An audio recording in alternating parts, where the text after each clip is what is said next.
à la direction, mais à la gestion. Donc comment faire en sorte de gérer la recherche et le développement pour que cette gestion soit adaptée à toutes les principes qui concernent la direction dont on vient de parler. Donc cette gestion, elle touche à la structure organisationnelle, la question de la masse critique, on l'entend tous, cette fameuse masse critique. Il faut se poser la question, à partir de quand cette masse critique est là? Moi j'ai l'impression qu'elle n'est jamais là. Peut-être qu'on peut aussi intégrer les technologies de l'information et de la communication pour modifier un petit peu et les cours en ligne. À partir de quand les compétences, il y en a suffisamment pour qu'on considère que cette masse critique est là. L'évolution de l'organisation de la recherche aujourd'hui, elle nous impose de re-questionner cette notion de masse critique. Soutenir l'interdisciplinarité dans la gestion pour répondre aux questions qui sont posées par le développement, ou en tout cas par les questions qui concernent la société en général. Il n'y a pas une question sociale qui soit à laquelle on puisse répondre à travers une seule discipline, ça c'est pas vrai. Au niveau pratique aussi, ça aussi c'est de la gestion de l'entreprise, mais la gestion de l'espace de travail, des infrastructures, des obligations académiques, etc. Le soutien administratif et logistique aux équipes. On sait bien que beaucoup d'institutions de recherche, d'enseignement supérieur, des centres de recherche ont du mal à soutenir leurs chercheurs. Quand on voyait l'image de Superman, et parfois c'est vraiment ça, parfois on sait bien que ça repose sur un ou deux individus qui font à la fois la rédaction du projet, à la fois la valorisation, à la fois s'occupent des questions juridiques, etc., etc. Bon, ça c'est une question fondamentale en termes de management de ces institutions. La direction exécutive et la gestion des opérations, là aussi, définir les rôles et les responsabilités. Il faut que ce soit clair, qui fait quoi, comment. Éviter les doublons, on a tous vécu ça. Ah mais je pensais que c'est toi qui faisais ça, non moi je pensais que c'était toi. Bon puis du coup personne ne l'a fait. Ça c'est aussi des choses qui semblent être de bon sens, mais on sait bien tous ici que c'est pas si évident. Et la coordination de la mise en œuvre au plan institutionnel, donc là c'est ce lien entre les objectifs institutionnels et la mise en œuvre opérationnelle des actions nécessaires pour atteindre ces objectifs. La mise en place de comités d'accompagnement dans lesquels on communique et on partage l'information. Là, on a tous vécu aussi ça, des comités qui se réunissent dans lesquels l'information est plus ou moins partielle et qui finalement n'aboutissent à aucune décision. Donc c'est important de partager cette information, définir les règles et pratiques collectives, trouver le bon équilibre entre les objectifs, la fréquence de ces comités, pas non plus que les chercheurs soient totalement absorbés par ces réunions, la réunionnite, on appelle ça, on passe son temps, on va d'une réunion à l'autre, on sait bien que ça pose des problèmes. Et l'efficacité de ces comités, il faut savoir aussi probablement dire non ou arrêter quand on se rend compte que certaines instances, cette gouvernance justement, certaines instances ne sont pas forcément efficaces. On apprend en marchant, il faut apprendre de ses erreurs. Quand ça ne fonctionne pas, il ne faut pas hésiter à modifier, à changer. Et gérer la recherche au niveau administratif, donc là c'est vraiment du soutien administratif, traduction, la question de la traduction elle est fondamentale, on n'arrête pas de dire que le monde francophone est sous-représenté, effectivement il y a moyen aussi de traduire ce qu'on fait, même si on considère aujourd'hui qu'il est absolument essentiel de communiquer, de rédiger, de publier en anglais. On sait bien que ce n'est pas forcément le cas, on sait bien qu'on est toujours plus à l'aise dans sa langue. Donc des services de traduction, des services d'appui à la valorisation, à la commercialisation, la gestion financière, la gestion du patrimoine et l'enregistrement des données et de l'analyse des performances. Là, je m'attarde juste un peu sur ce dernier point, parce que je crois que c'est un point qui est assez important et dans ma courte expérience en Afrique, j'ai l'impression d'en avoir souvent entendu parler. C'est de la difficulté de passer du succès individuel ou de la valeur individuelle, de la reconnaissance de la valeur des individus à la reconnaissance de la valeur de l'institution. C'est pas automatique. Il y a parfois comment on appelle ça, pas des poissons pilotes, mais des gens qui sont un petit peu tout seuls, même s'ils sont dans une institution, qui deviennent un peu des stars de leur domaine et qui se déconnectent finalement de leur institution. Donc eux, ils en tirent les profits, la reconnaissance, la légitimité, mais l'institution, pas forcément. Donc c'est l'idée de ce point-là, d'enregistrer les données, c'est-à-dire de que l'institution enregistre les succès individuels pour les valoriser et pour les analyser et les valoriser de façon à ce que ça rapporte à l'institution. Le quatrième thème, c'est la direction des chercheurs cette fois, donc non plus de la recherche, mais la direction des chercheurs dans les institutions. Là, il y a différentes catégories de chercheurs. On commence par les étudiants, comment ils les identifier, comment les former, les méthodes, les pratiques, comment avoir accès à la littérature scientifique pertinente. L'encadrement et le suivi, comment aider au financement des étudiants. La question de la propriété intellectuelle se pose aussi. Publication, communication. Comment encourager aussi l'expérience des étudiants et comment profiter de cette expérience en dehors de l'institution pour que ça valorise l'étudiant et l'institution. Et la question de la qualité de la supervision. Nous, à l'IRD, donc comme je vous le disais tout à l'heure, on soutient des doctorants et donc on discute souvent avec eux. Il y a quand même une énorme majorité de doctorants qui trouvent quand même que la supervision et l'encadrement de son travail n'est pas ce qu'ils souhaiteraient. Donc là, je crois qu'on a un gros travail à faire là-dessus. La façon dont les directeurs de recherche considèrent leur travail est manifestement un point clé à améliorer pour la direction des chercheurs dans les institutions. Les jeunes chercheurs, donc les chercheurs qui rentrent dans l'institution, comment ils sont sélectionnés, quels sont les critères clés pour les identifier et les recruter, comment on accompagne leur développement professionnel et leur évolution, comment les carrières sont structurées aujourd'hui. On sait bien que les gens changent d'institution maintenant de plus en plus, il faut le prendre en compte dans l'évolution d'une carrière scientifique. Les chercheurs les plus avancés, seniors, quelle reconnaissance institutionnelle, comment reconnaître ça, comment les donner récompense. Là, voilà, il y a le simple merci, mais il y a aussi des récompenses tout à fait concrètes en termes de salaire, d'amélioration des infrastructures, du cadre dans lequel ils travaillent, les voyages d'études, la flexibilité des charges de travail qui peut être améliorée, ou ça peut être une reconnaissance aussi, une façon de reconnaître les performances d'un chercheur senior, et évidemment la promotion au sein du système de l'institution. Et puis pour tous les chercheurs, la définition des rôles, les responsabilités, les devoirs et les liens avec l'institution. Donc là, quelles pratiques, quelles sont les procédures qui lient le chercheur à l'institution. Ça rejoint ce que je disais tout à l'heure sur comment assurer que l'investissement individuel et le succès individuel se répercutent sur l'institution et inversement. Voilà aussi dans ce qui concerne la direction des chercheurs, la capacité d'une institution à faire face aux situations difficiles, ça a été un point relevé aussi dans ce travail. Le cinquième thème, c'est le management adapté à la direction des chercheurs, cette fois. Donc comment on va gérer, quels outils de gestion vont être adaptés pour diriger et pour encadrer les chercheurs.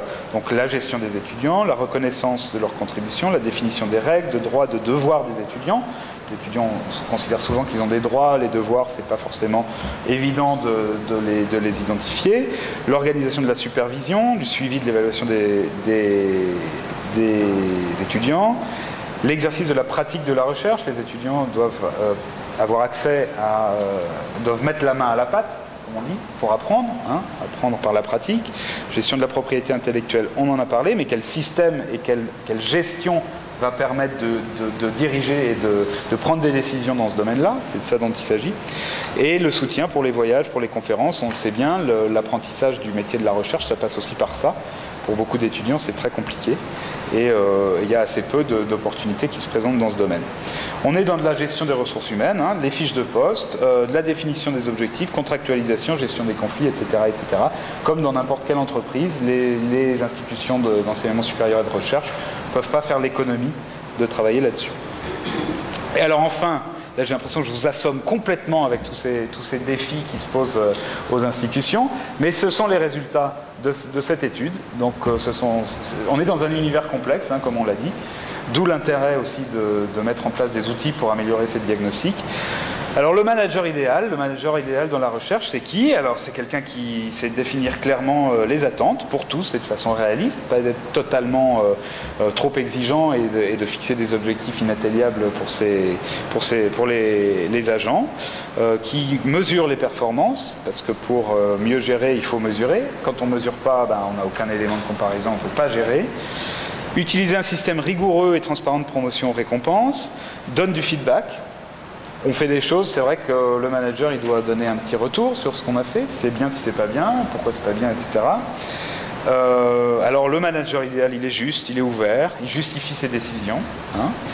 Il gère de façon efficace les fautes de comportement et les conflits. La gestion du conflit en management, c'est quelque chose de compliqué. Combien de conflits larvés peuvent miner une initiative collective, Ah, c'est fini. J'ai été trop long, ça y est. Bon, c'est pas grave.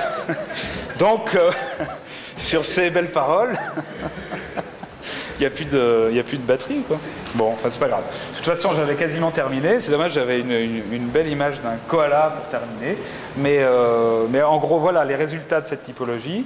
Donc, même si c'est un petit peu angoissant quand on voit tout ça listé les uns après les autres, je rappelle quand même l'objectif de ce travail, c'est de fournir des outils méthodologiques, donc pour mieux comprendre les systèmes nationaux et régionaux d'enseignement supérieur et de recherche, et de définir assez précisément quels sont les points qui doivent être étudiés pour définir les stratégies nationales et régionales dans le domaine.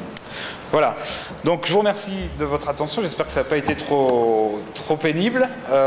Donc j'imagine que ça va susciter pas mal de questionnements. Je vais laisser maintenant la parole à Monsieur Nébier qui va, j'espère, nous apporter un éclairage savant sur ce que je viens de dire. Merci. Merci. En tout cas, merci. En tout cas, c'était une très belle présentation. Et qu'a fait M. Benjamin Buclé?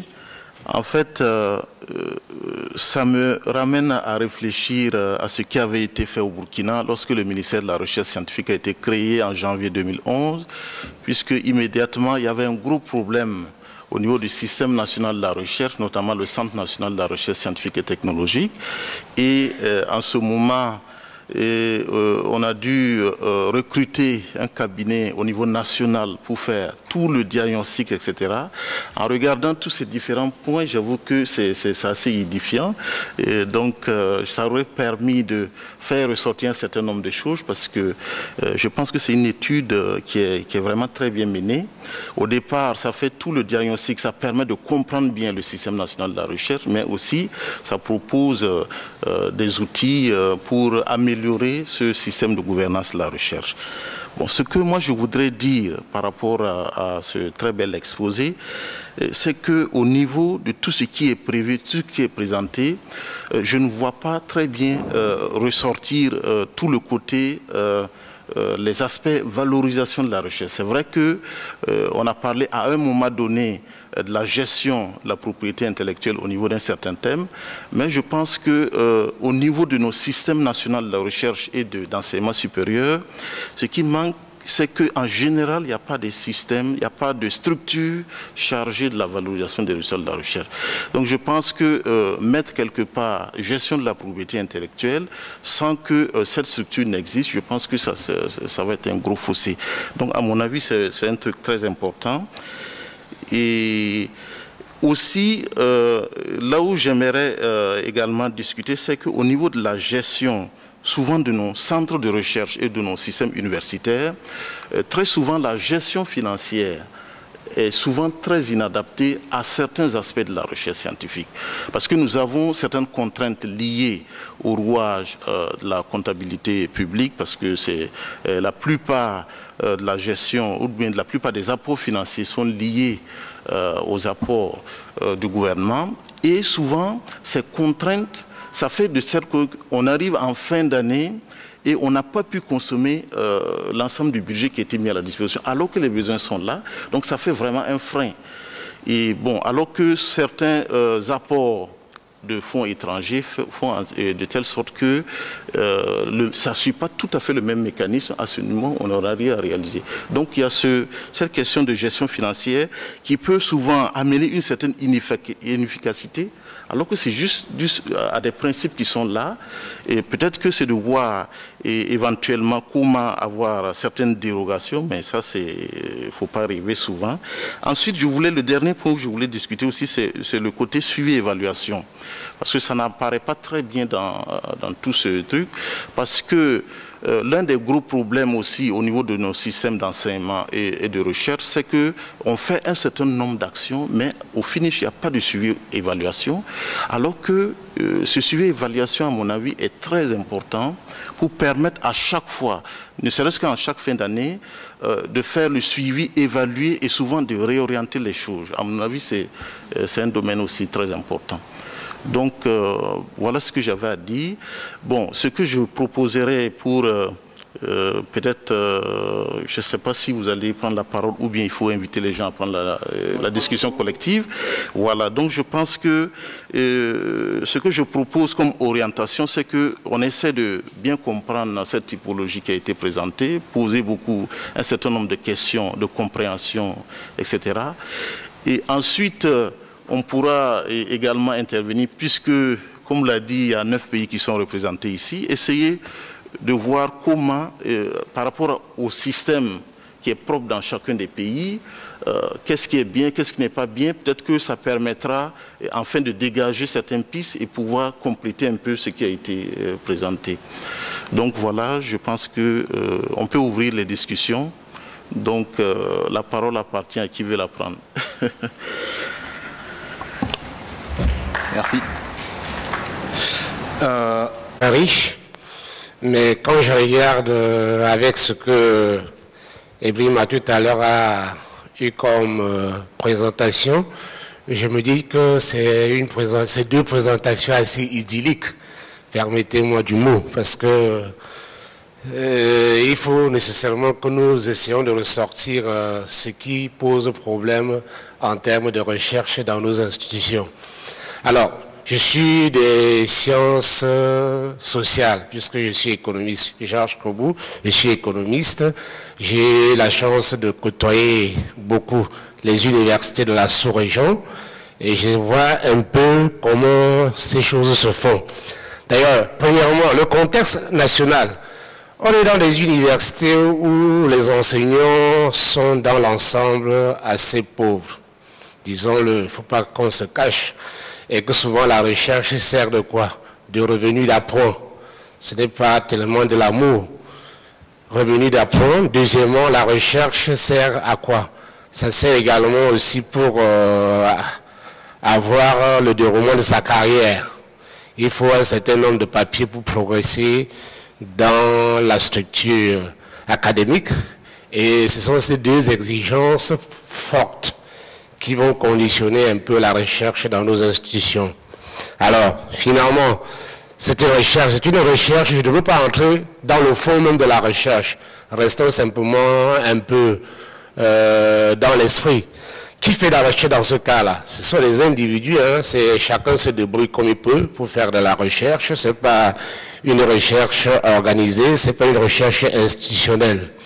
Chacun se débrouille et de ce point de vue, la recherche n'entre pas fondamentalement dans l'une des missions qui lui est assignée dans nos institutions, à savoir l'appui au développement. C'est une recherche qui est fondamentalement guidée de l'extérieur. Ça veut dire qu'on va un peu dans des institutions se débrouiller à trouver un certain nombre de points sur lesquels on va travailler parce que ça va nous permettre d'avoir la promotion interne et ça va nous permettre aussi d'avoir un peu d'argent. Donc, pas de financement public, parce que tout à l'heure, vous disiez que c'est le gouvernement qui doit être le catalyseur de la recherche au service du développement. Mais malheureusement, ce n'est pas le cas dans nos pays. Hein. Chacun se débrouille comme il peut. Et il y a une masse importante de recherches qui ont été faites. Mais malheureusement, ce ne sont pas des recherches qui sont capitalisées et qui serviraient effectivement d'appui au développement comme on pourrait le penser. Donc, très peu de financement public.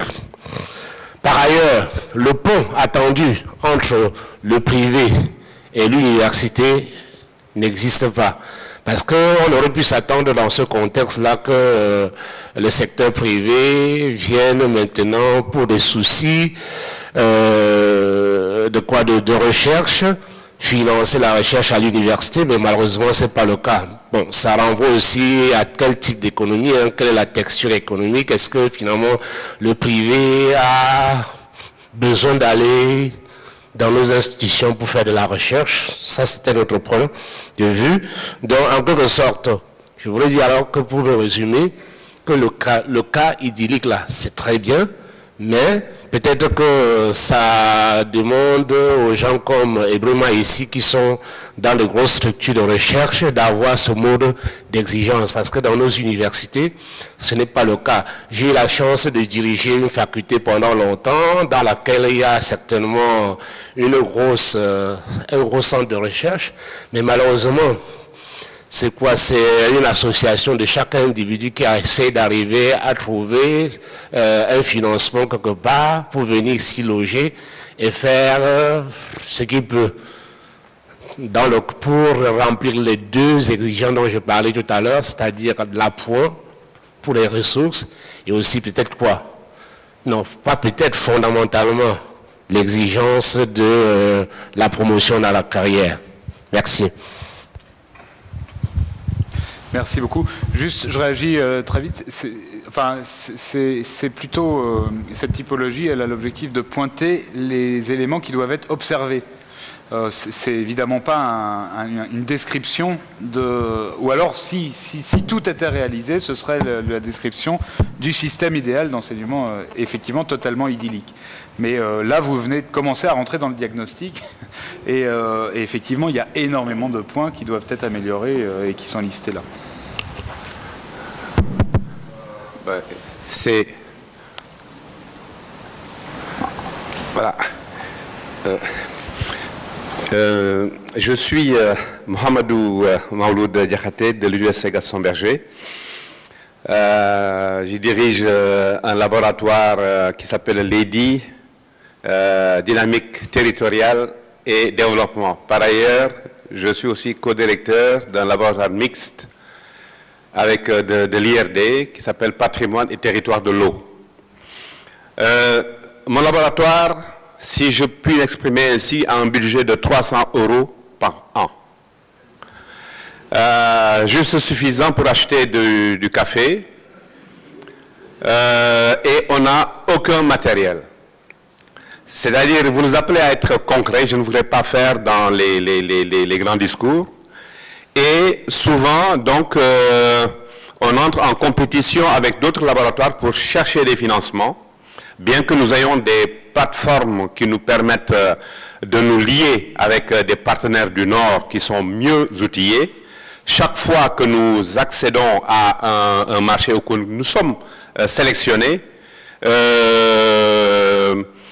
ce qu'on en tire comme bénéfice, comme plus-value, ça se mesure en termes d'équipement.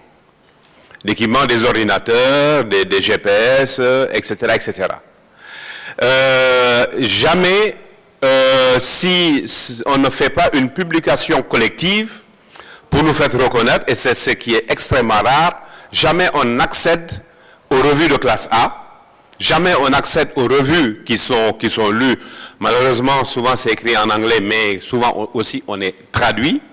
On ne peut pas, à ce niveau-là, faire valoir les résultats de nos recherches. Quand bien même, à la base, nous sommes tous sortis des mêmes universités, nous sommes tous sortis des mêmes grandes écoles, mais lorsqu'il s'agit maintenant de valoriser ce que nous savons faire, on est face à deux mondes. Nous, on vit dans un monde où difficilement on fait des publications annuelles en tapant régulièrement notre directeur ou le recteur pour qu'il puisse financer nos revues, parce qu'il faut que nos collègues aillent au CAMES pour leur promotion, ce qui n'est pas évident, d'autant plus qu'on nous pousse de plus en plus à publier, encadrer, etc., ce qui est notre métier, effectivement, mais parallèlement, la sélection se durcit. On entre dans une sorte d'ère de facilitation où les universités doivent se parler, les centres de recherche doivent se parler. Monsieur Sall a parlé tout à l'heure de la réforme LMD, ce qui devrait faciliter les choses et la reconnaissance des grades des plus jeunes. Bon, même si nous, on est beaucoup plus vieux et on est de l'autre côté, les plus jeunes sont bourrés de talent et peuvent entrer en compétition valablement avec leurs homologues de l'étranger. Nous, on n'a plus cette chance-là. on a dépassé la cinquantaine et on fatigue, on ne peut plus.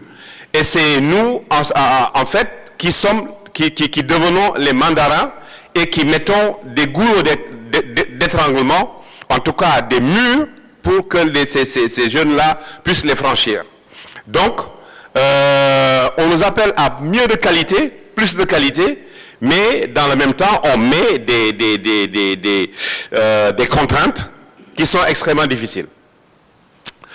L'autre rôle, et j'en finirai là, c'est que les laboratoires, je pense que si nous ne pouvons pas jouer pour le moment ce rôle de qualité, ISO, etc., on peut quand même jouer quelque part un rôle d'université pour tous. Je m'explique. Souvent sur le terrain, on est confronté à des expériences où on doit faire partager le produit de nos recherches avec des populations, ou en tout cas, si ce ne sont pas des élus locaux dans certaines collectivités locales, avec des personnes qui n'ont peut-être pas eu le bac, mais qui ont une traversée, un parcours qui leur a permis de pouvoir capitaliser beaucoup de choses. Et à ce niveau-là, rien que le fait d'évoquer des expériences, par exemple, de leur faire pour, en ce qui concerne nous, la territorialisation des cartes à dire d'acteurs, pour gérer des ressources naturelles, pour gérer des ressources à sauvegarder, pour en tout cas tirer le meilleur parti de leur territoire. Je crois que pour certaines communautés rurales du nord du Sénégal, comme Ross Béthio et d'autres, en partie, cette expérience-là que nous avons eue a porté ses fruits. Et ces gens-là, maintenant, sont ouverts à tous les concepts que l'on manipule concernant le changement climatique, par exemple, et prennent des décisions au niveau des programmations, des spéculations, telles que, eh bien, je pense qu'ils ont peut-être un petit temps d'avance. Là, c'est peut-être un des rôles sur lesquels nous, nos laboratoires, devraient aussi beaucoup travailler, en attendant que nos États améliorent nos budgets, que changent les règles du jeu, pour que nous puissions parler effectivement d'égal à égal avec nos partenaires du Nord, qui nous apportent beaucoup. Ça, je souligne, en termes de voyage, de mise à niveau, etc., etc. Bon, mais je crois que, on l'a dit, cette coopération entre Africains doit se faire. Il est extrêmement difficile de collaborer avec des laboratoires africains, et d'un autre côté, il est beaucoup plus facile de s'adresser aux Canadiens, aux Danois, aux Français, aux Italiens, et tout de suite la mayonnaise prend et on part dans des coopérations qui peuvent être productives. Merci.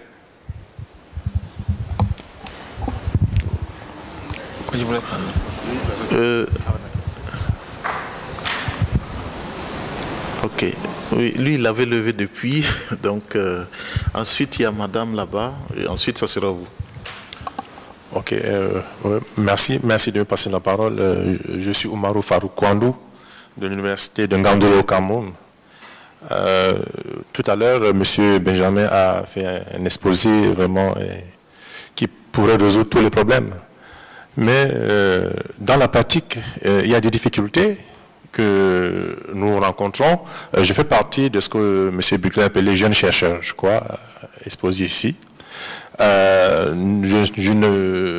n'ai pas de rôle précis dans une université, je n'ai pas de rôle précis dans un ministère, mais je suis plutôt un acteur actif sur le terrain. Alors, le véritable problème, c'est que les difficultés que nous rencontrons, c'est que pour le moment, tel qu'il a dit, la recherche, c'est encore, il faut d'abord être un passionné, quelqu'un qui est d'abord motivé, en fait, des motivations personnelles. Alors, nous ne recevons pas, par exemple, les objectifs politiques du gouvernement, c'est-à-dire que, à jamais, dans nos universités, pour notre cas, à l'université de Ngaoundéré, on nous a dit que voici les besoins le gouvernement voudrait qu'on puisse faire ceci à tel moment, voilà. Et il n'y a pas de contact, il n'y a pas de communication, tel qu'il a dit. Nous n'avons jamais reçu chez nous, par exemple, des besoins bien définis, des objectifs bien précis, et avec des cadres vraiment bien définis. Alors, ce qui fait que la recherche, encore, reste une motivation personnelle, dans la plupart des cas, et il n'y a pas donc cette communication, ça manque encore. Alors, deuxième chose,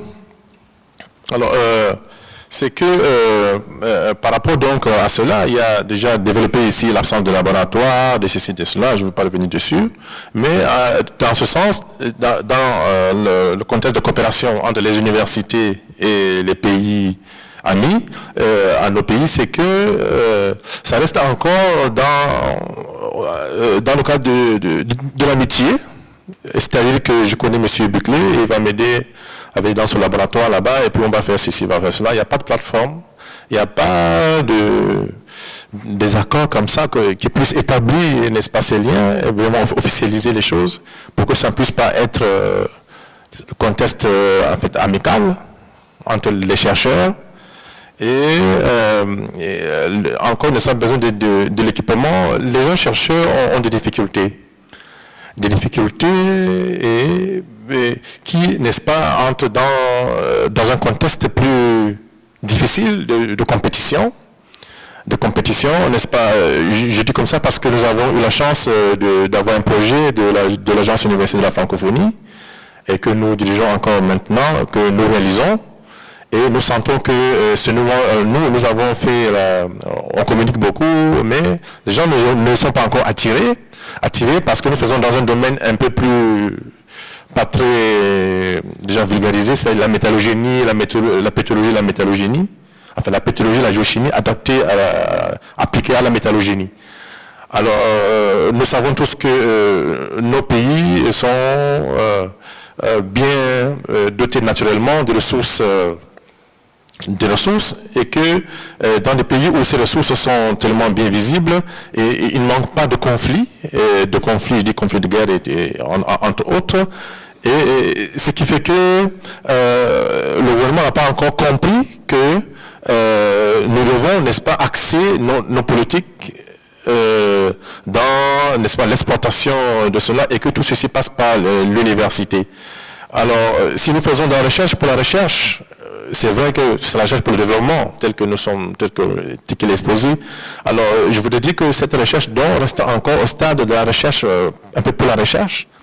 Même si on dit que c'est la recherche pour le développement, nos États n'ont pas encore compris, je ne peux pas accuser, ce n'est pas une accusation que je fais, mais c'est tout simplement pour dire que il faudrait qu'une conscience politique puisse être prise et que cela puisse se traduire dans les faits et que la recherche, n'est-ce pas, puisse prendre sa route dans la lutte pour un développement durable.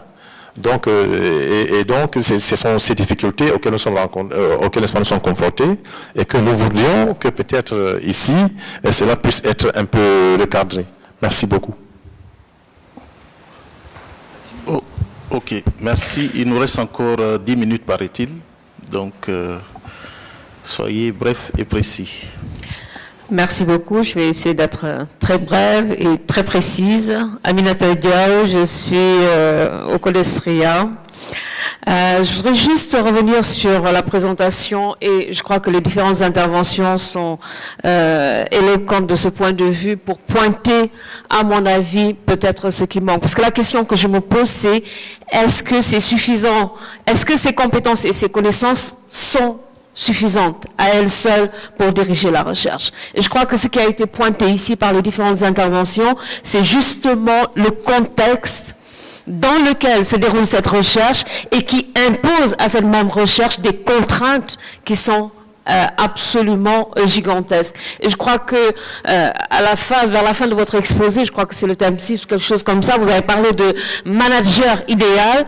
J'ai envie de me dire, oui, on peut avoir un manager idéal s'il a les compétences, les connaissances que vous avez évoquées, mais peut-être placé dans un contexte particulier, il aura toutes les difficultés du monde pour gérer cette recherche. Et je terminerai juste par un exemple pour rendre le micro. Prenons juste le budget des universités. Regardons quelle est la ligne qui est allouée à la recherche et comment cette ligne, si elle existe, est affectée à la recherche. Selon quels critères? Pour atteindre quel objectif? Dans quelle échéance de temps? En fonction de quelle priorité? Voilà ce que je voulais dire. Merci beaucoup. Merci bien. Juste là.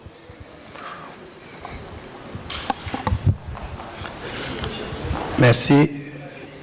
René Joly Asako, vice-recteur à l'Université de Yaoundé 1 au Cameroun, chargé du contrôle et de l'évaluation. Par ailleurs, membre du conseil scientifique de l'AUF et président de la commission régionale des experts de l'AUF pour l'Afrique centrale et les Grands Lacs. La question, je vais plutôt faire une contribution qu'une question. La contribution que je fais, c'est que, à mon sens, pour que la recherche ait l'importance qu'elle doit avoir au sein de l'université, il est impératif qu'on assigne un pourcentage du budget à allouer de façon presque impérative à la recherche. Parce que ça revient à ce que la dame qui m'a précédé a dit tantôt.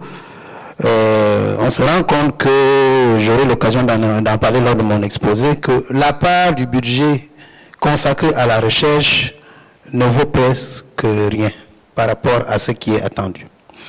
La deuxième chose, c'est que les chercheurs des universités du Sud en général, l'Afrique en particulier, se trouvent dans une espèce d'étau entre les institutions universitaires qui n'allouent pas suffisamment de moyens pour faire la recherche et les bailleurs de fonds grâce auxquels on arrive à gagner un certain nombre de projets et qui ont des modes de gestion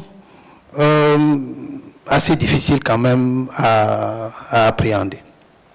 D'abord, les appels d'offres arrivent avec, si vous voulez, un cahier de charges qui n'est pas toujours facile à tenir au niveau local.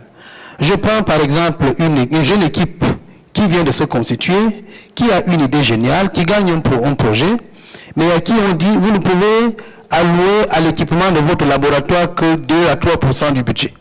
Alors que c'est cette infrastructure de recherche qui va servir de base de fonctionnement de cette équipe. Bon, ça devient très compliqué. Et dans le même temps, lorsque les fonds arrivent dans les universités, et je comprends, c'est pour ça que souvent on sollicite du bailleur de fonds qu'il soit en même temps le gestionnaire des crédits, parce que quand l'argent arrive dans l'université, il n'est pas gagné partout que cet argent aille effectivement à la recherche pour laquelle il a été gagné. Il peut arriver qu'entre-temps, le recteur ait une grève d'étudiants à gérer. C'est difficile de laisser évoluer la grève alors qu'il y a de l'argent par ailleurs. Donc je veux dire par là que ce serait intéressant que les bailleurs de fonds multilatéraux, bilatéraux, ainsi de suite, qui donnent des projets, permettent une certaine souplesse qui permettent aux chercheurs d'adapter les fonds par rapport aux réalités locales. Merci. Merci bien.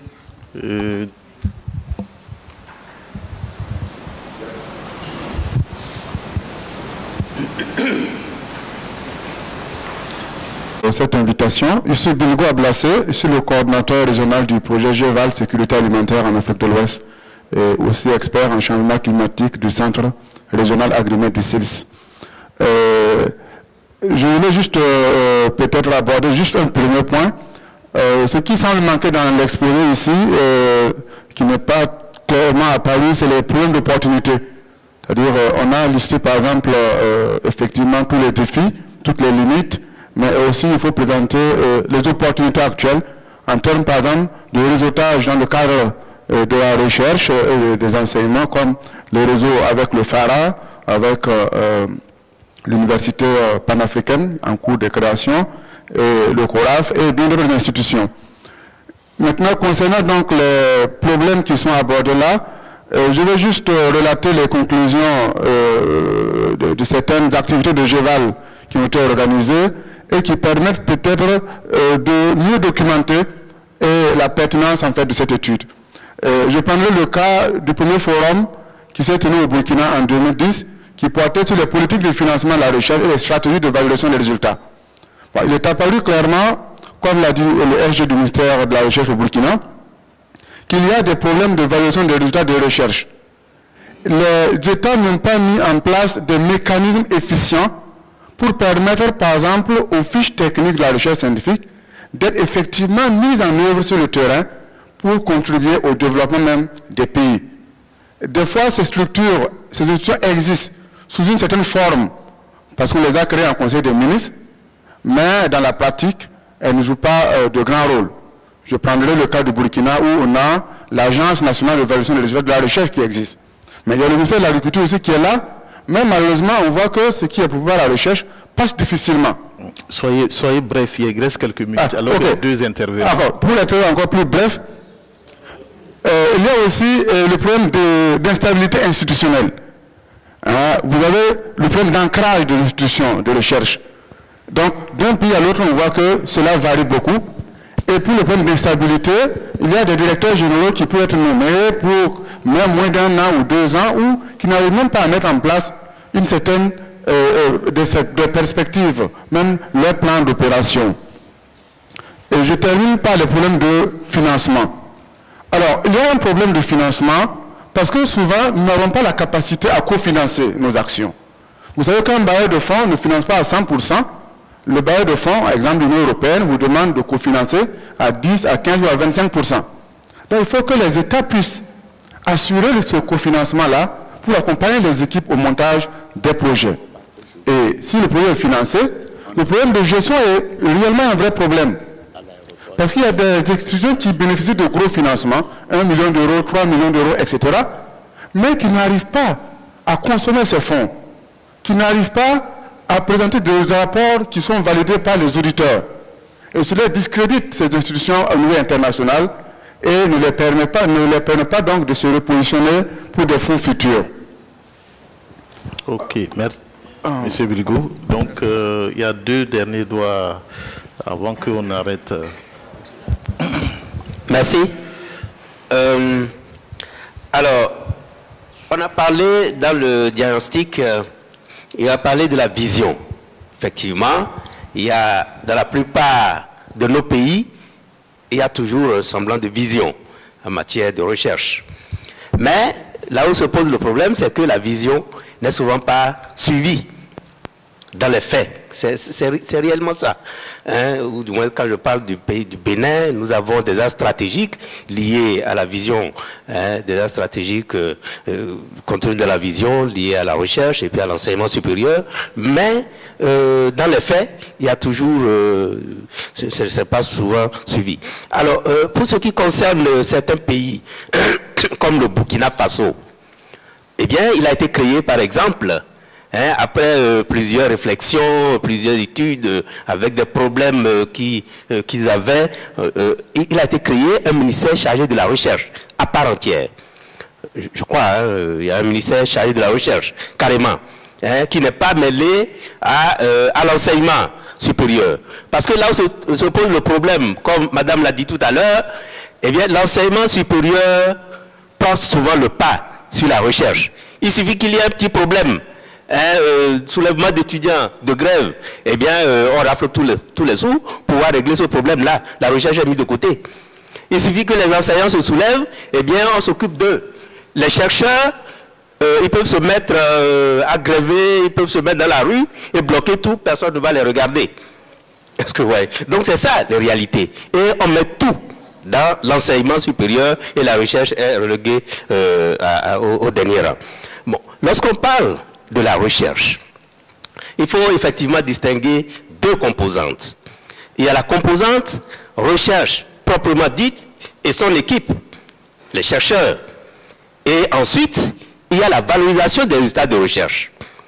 Eh bien, le plus souvent, l'équipe chargée de faire de la recherche et la recherche qui se fait, bon, les chercheurs n'ont souvent pas réellement le réflexe et le temps nécessaire pour s'occuper après de la valorisation des résultats de recherche. D'où la nécessité de créer en réalité une autre structure de cellules, une autre cellule qui s'occupe de la valorisation. Bon, dans certains pays comme au Bénin, par exemple, on vient de créer ce qu'on appelle ABEVRIT, Agence béninoise pour la valorisation des résultats de recherche. Il y en a aussi dans d'autres pays comme au Burkina Faso. Il y a également ce qu'on appelle le financement de la recherche. Il faut nécessairement une agence, une structure qui se charge du financement de la recherche dans nos pays. Voilà, ok, merci. Le dernier qui est sur cette table, juste le tout dernier, voilà. Puis, oui. Quand j'avais pris la parole tout à l'heure, je ne m'étais pas présenté. Messin Guy Apollinaire, je suis le directeur du Centre de recherche agricole à vocation nationale de l'Institut national des recherches agricoles du Bénin. Je suis spécialiste de la faune sauvage, en particulier l'élevage des gibiers. Et je voulais seulement ajouter à tout ce que le conférencier a dit que moi je vais bousculer les habitudes. Il est temps que nous, chercheurs, nous quittons notre Côte d'Ivoire, que ce soit que nous allons aussi vers les autres, que nous allons prendre la politique de développement de nos pays respectifs et des grands rassemblements régionaux que nous faisons pour que nous puissions quand même faire l'arrimage entre les défis, les projections faites dans ces documents stratégiques avec le résultat de recherche. Il faudra que nous aussi nous puissions dire quelle est la contribution de nos travaux de recherche comme des villas clés en main aux défis du millénaire. Souvent, nous oublions et nous naviguons à vue. Je vous remercie.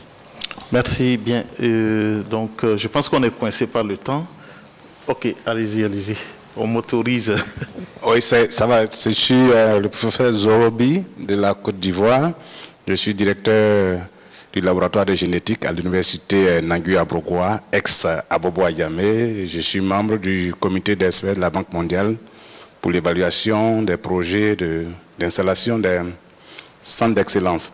C'est juste une phrase ou alors une question. Je sais qu'en Afrique de l'Ouest, depuis les années 2000 jusqu'à maintenant, en 10 ans, je crois que tous les enseignants, chercheurs et chercheurs des institutions de recherche ont vu leur salaire améliorer parce que nous sommes une force qui, en général, quand on s'élève, le politique nous écoute.